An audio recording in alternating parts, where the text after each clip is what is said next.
नमस्कार, मैं हूं आपके साथ आयुषी गुप्ता। चलिए रुक करते हैं खबरों की ओर। हरियाणा के नूंह में जासूसी नेटवर्क का पर्दाफाश हुआ है। जासूसी के आरोप में हरियाणा पुलिस और केंद्रीय जांच एजेंसियों ने नूंह से एक और आरोपी तारिफ को गिरफ्तार किया है। आरोपी हनीफ पर पाकिस्तान के इशारे पर जासूसी करने का आरोप है। तो ये बड़ी खबर आपको बता रहे हैं, हरियाणा के नूंह में जासूसी नेटवर्क का पर्दाफाश हुआ है। जासूसी के आरोप में हरियाणा पुलिस और केंद्रीय जांच एजेंसियों ने नूंह से एक और आरोपी जो है तारिफ को गिरफ्तार कर लिया है। आरोपी हनीफ पर पाकिस्तान के इशारे पर जासूसी करने का आरोप है। तो बड़ी खबर इस वक्त आपको बता रहे हैं, एक और जासूसी मामले से जुड़ी हुई जानकारी जो निकल करके सामने आ रही है। जासूसी नेटवर्क का पर्दाफाश हुआ है। 2 दिन में दूसरी गिरफ्तारी से अब हड़कंप मच गया है। जासूसी के आरोप में एक और की गिरफ्तारी हुई है। ये बड़ी खबर इस वक्त आपको बता रहे हैं। आपको ये बता दें कि पुलिस और केंद्रीय जांच एजेंसियों ने नूंह से एक और आरोपी जिसका नाम तारिफ है उसको गिरफ्तार कर लिया है। उससे पूछताछ की जा रही है।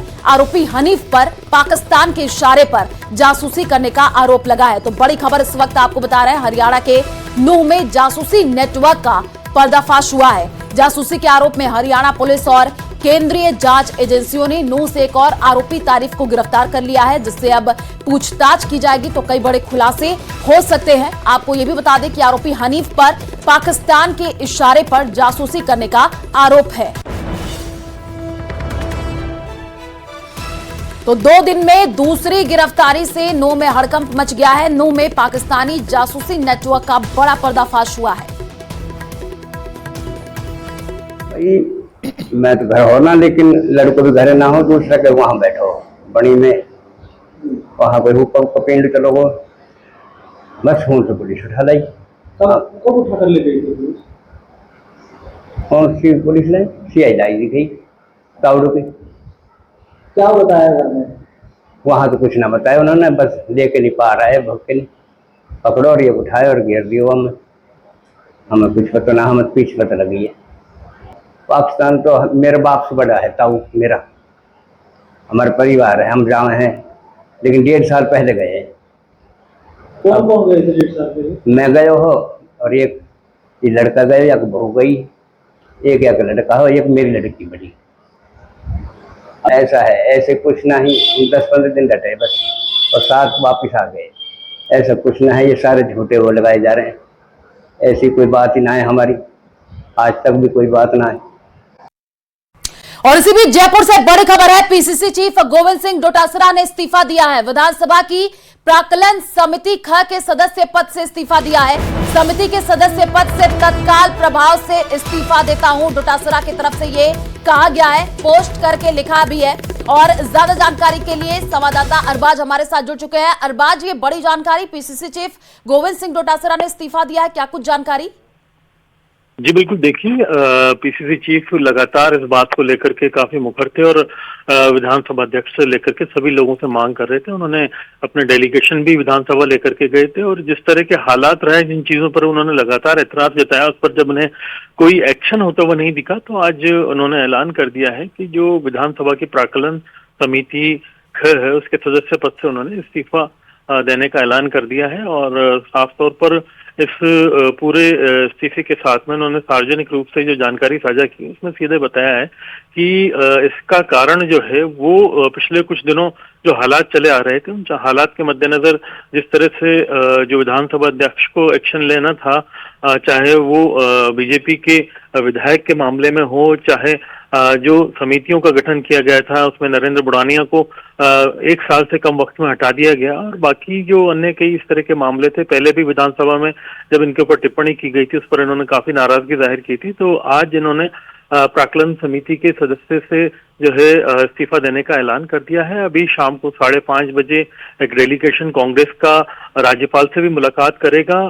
उसमें जो बीजेपी के विधायक हैं कंवरलाल मीणा, उनको जो है इस्तीफा दिलाने की मांग को लेकर के पहुंचेगा। तो ऐसे में बहुत सी चीजों को लेकर के अभी इनका संवाद बाकी है। इन्होंने कहा है कि मैं 6:30 बजे प्रेस वार्ता करूंगा, अपनी बात रखूंगा और बताऊंगा कि जो हालात हैं उनमें किस तरह से किन चीजों की वजह से ये चीज मुझे करनी पड़ी है। हालांकि ऐसा नहीं होना चाहिए था, जो संवैधानिक प्रक्रिया है उसमें कुछ चीजें कानून के मुताबिक स्वतः होनी चाहिए थी, लेकिन जब वो चीजें नहीं हो रही हैं और लगातार मांग करने के बावजूद कुछ नहीं हो रहा है। तो ऐसे में मेरे पास ये ही संवैधानिक रास्ता बचता है। अब वो राज्यपाल से भी मुलाकात करेंगे इन तमाम मुद्दों को लेकर के, और शाम को मीडिया से भी संवाद उन्होंने करने की बात कही है। जो नेता प्रतिपक्ष है टीकाराम जूली, वो भी उनके साथ में मौजूद रहेंगे, और उन्हीं के निवास पर सिविल लाइंस में शाम को 6:30 बजे एक प्रेस वार्ता भी पीसीसी चीफ गोविंद सिंह डोटासरा आयोजित करेंगे। जी बिल्कुल, क्योंकि अरबाज लंबे समय से नाराजगी थी और उसी को लेकर के अब ये जो बड़ा डिसीजन है वो सामने आया है। हम कह सकते हैं कि पिछले दिनों जो कुछ भी हुआ उसी से नाराजगी थी, उसी वजह से ये बड़ा फैसला। जी बिल्कुल, देखिए कई चीजें थी जिनमें विधानसभा के अंदर जिस तरह का घटनाक्रम रहा, जब नाराजगी रही, इन्हें बाकायदा विधानसभा सत्र के दौरान जिस तरह से निलंबन की बात आई और फिर बाद में जो है इनके ऊपर टिप्पणियां की गई, उन्होंने विधानसभा जाना भी बंद कर दिया था और ये बात कही थी कि मैं मामले में कानूनी राय ले रहा हूं। और इस दौरान जो है दूसरे इस तरह के मामले आए जिनमें उन्होंने राहुल गांधी का उदाहरण दिया था कि भाई जब उनसे जो है किसी तरह की नरमी नहीं बरती गई, घर भी खाली कराया गया और उन्हें जो है उनका निलंबन भी किया गया, सारी चीजें हुई। तो फिर राजस्थान में उसी संवैधानिक जो है अधिकारों के तहत एक्शन क्यों नहीं लिया जा रहा है, त्वरित कार्रवाई क्यों नहीं की जा रही है। उन्होंने कहा कि विधानसभा अध्यक्ष काफी नैतिकता की बात जो है उन्होंने की है हमेशा, और इसी तरह का काम करते हैं। तो आज उसी तरह का एक्शन उन्हें इस मामले में भी दिखाना चाहिए था। उन्होंने जो राजस्थान में एक सुगबुगाहट थी कि भाई जो कंवरलाल मीणा हैं उनको निलंबन से बचाने के लिए उनकी सजा जो है राज्यपाल स्तर पर माफी के लिए एक सिफारिश भेज करके इस दिशा में काम करने की कोशिश की जा रही है। नाराजगी थी, अब जब प्रेस कॉन्फ्रेंस किया जाएगा तब देखना होगा क्या कुछ गोविंद सिंह डोटासरा कहते हैं। शुक्रिया तमाम जानकारी साझा करने के लिए। ऑपरेशन सिंदूर के बारे में भारतीय सेना की ओर से नई जानकारी दी गई है और बताया गया है कि पाकिस्तान ने भारत में न सिर्फ आम लोगों को निशाना बनाया बल्कि धार्मिक जगहों को भी निशाने पर लिया था।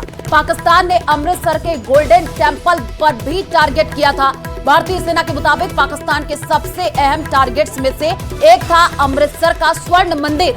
सिखों के सबसे अहम धार्मिक स्थलों में एक अमृतसर के स्वर्ण मंदिर को निशाना बनाते हुए पाकिस्तान ने हमले भी किए थे, जिसे सेना ने सफल नहीं होने दिया और भारत की लेयर डिफेंस योजना ने हर हमले को धराशायी कर दिया। सेना के मुताबिक गोल्डन टेम्पल को निशाना बनाते हुए पाकिस्तान की ओर से एक नहीं बल्कि कई हमले किए गए थे, जिन्हें हवा में ही नष्ट कर दिया गया। तो ये बहुत बड़ी खबर आपको बता रहा है, पाकिस्तान के निशाने पर गोल्डन टेम्पल था, ऐसी जानकारी मिली है। हमारे एयर डिफेंस सिस्टम ने हर हमले का नाकाम जो है किया है। सेना की तरफ से ये कहा गया है पाकिस्तान के लिए अहम टारगेट जो है गोल्डन टेम्पल था। सेना की तरफ से ये बात सामने आई है और ये बड़ी खबर आपको बता रहे हैं। आपको बता दें कि गोल्डन टेम्पल पर एक नहीं मतलब उससे ज्यादा जो हमले उसकी कोशिश की गई थी और साथ ही साथ हमारे एयर डिफेंस सिस्टम इतना मजबूत था कि हर हमले को नाकाम किया गया है। सेना की तरफ से ये कहा गया है। तो बड़ी जानकारी इस वक्त आपको दे रहा है, पाकिस्तान के निशाने पर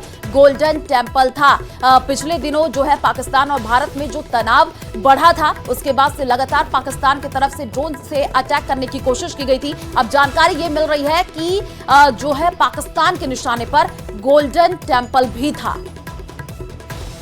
8 मई की सुबह को अंधेरे में पाक ने अनुमान अनुसार ड्रोन और मिसाइल के जरिए से सभी सैन्य एवं सिविल ठिकानों पे और खास तौर पे गोल्डन टेम्पल पे भारी तादाद से ड्रोन का हमला किया।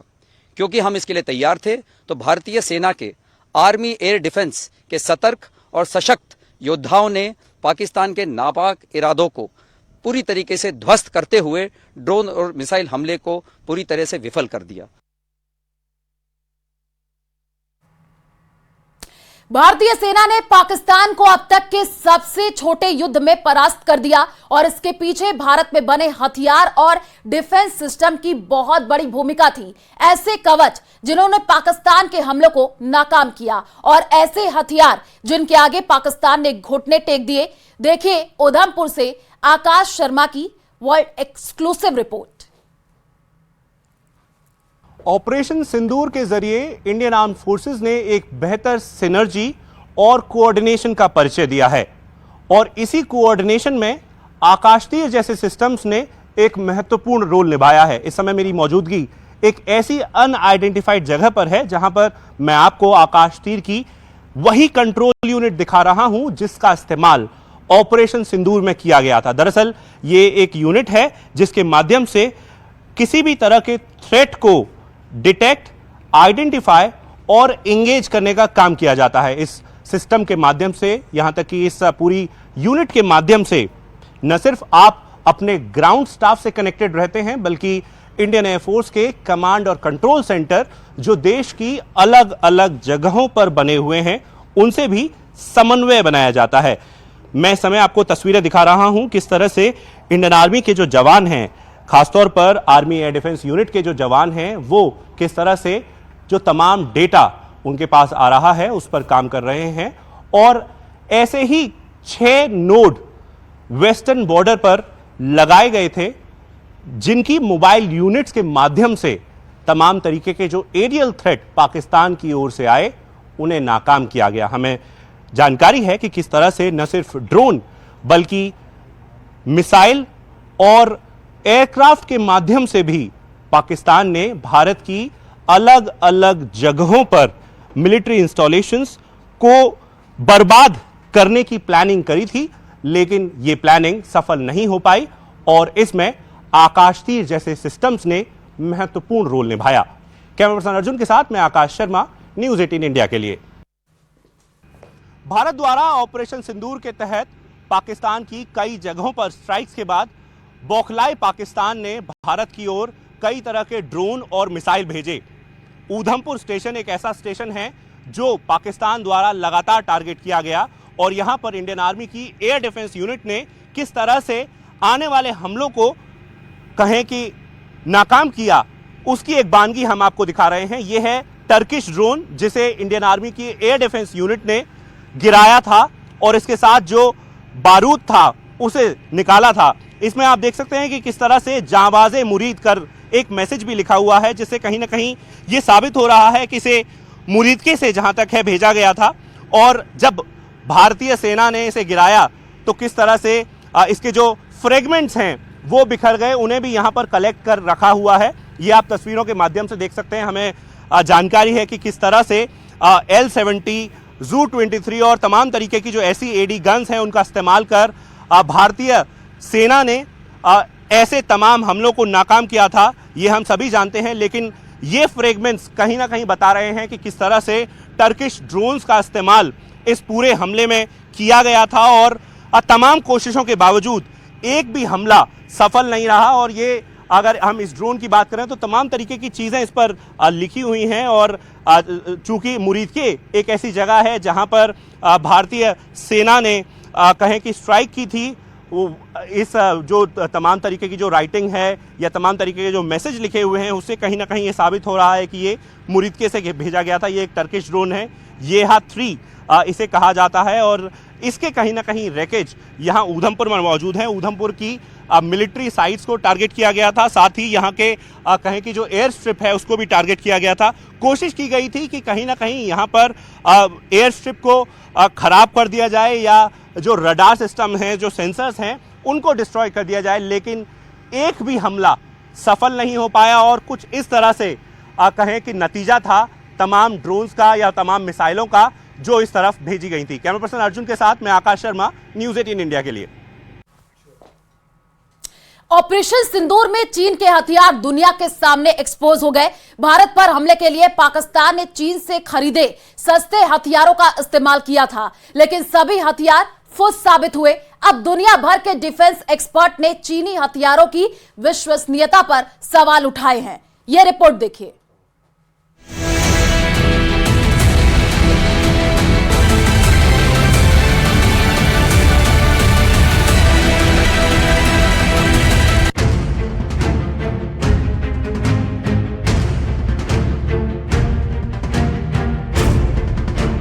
मेड इन चाइना के माल का धुआं उड़ा दिया।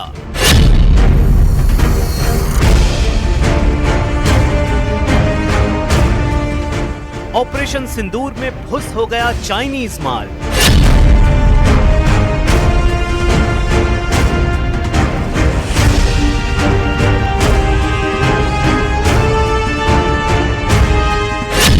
तुर्की के ड्रोन की भी हवा निकल गई।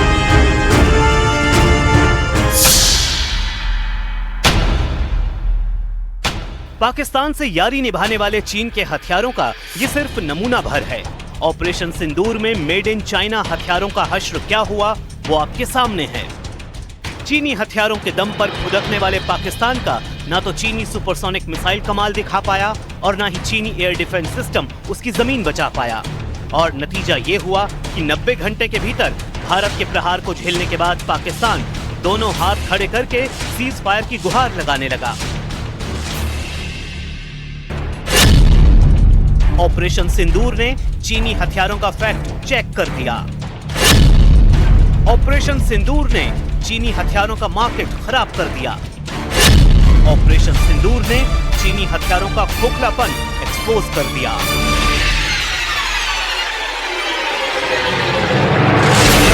આપણી બ્રહ્મોસ આ દુનિયાભરના છોકરાઓ યુવાનિયાઓ સર્ચમાં બ્રહ્મોસ નાખે છે કે બ્રહ્મોસ છે શું। પાકિસ્તાનની ચીનથી ઉધાર લીધેલી એર ડિફેન્સ સિસ્ટમ ધરીની ધરી રહી ગઈ અને પાકિસ્તાનના હવાઈ અડ્ડાઓ પર આપણી બ્રહ્મોસે જઈ એમના હવાઈ અડ્ડાઓને ધ્વસ્ત કરવાનું કામ કર્યું। चीन के हथियार और तुर्की का पाकिस्तान को लेकर प्यार दोनों ऑपरेशन सिंदूर में एक्सपोज हो गए। चीन और तुर्की के जिन हथियारों की मदद से पाकिस्तान ने अमृतसर की जमीन को दहलाने की साजिश रची थी, उन हथियारों के भारत ने आसमान में ही चीथड़े उड़ा दिए।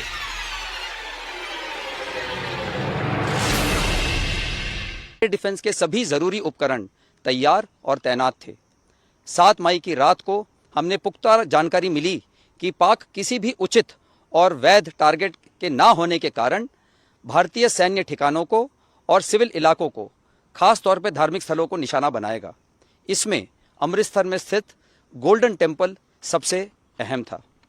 हमें अतिरिक्त जानकारी ये भी मिली कि गोल्डन टेम्पल के ऊपर वो भारी तादाद में ड्रोन और मिसाइल से हमला करेगा। इसीलिए हमने तुरंत आधुनिक, अतिरिक्त एवं उपयुक्त एयर डिफेंस को उपलब्ध कराया और रणनीति के अनुसार गोल्डन टेम्पल को चारों ओर से एयर डिफेंस की सुरक्षा दी गई।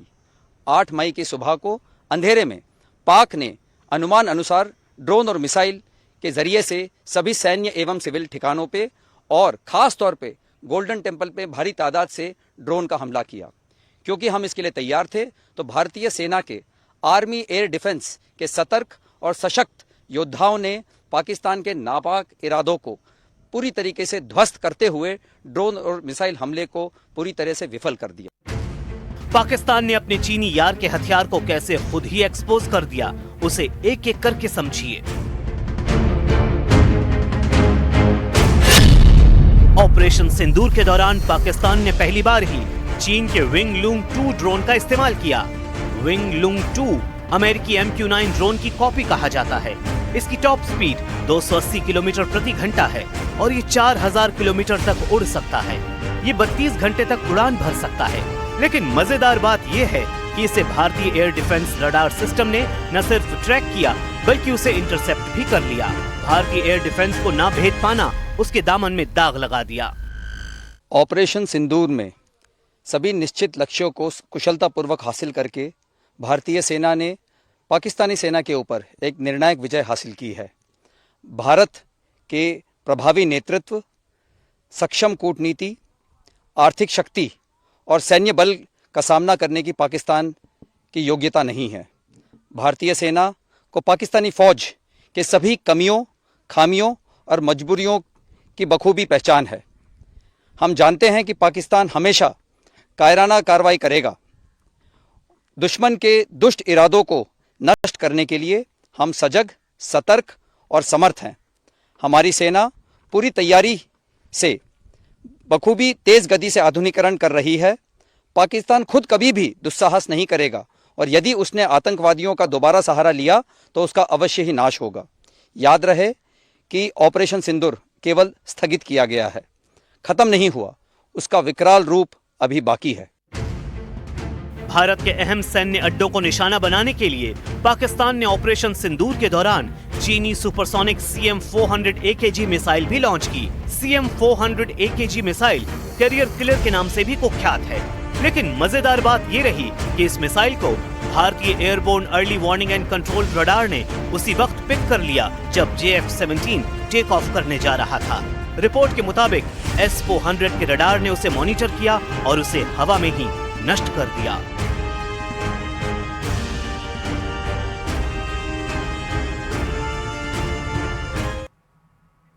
और चलिए फिलहाल इस बुलेटिन में इतना ही। बाकी खबरों के लिए आप देखते रहिए News 18 राजस्थान। नमस्कार।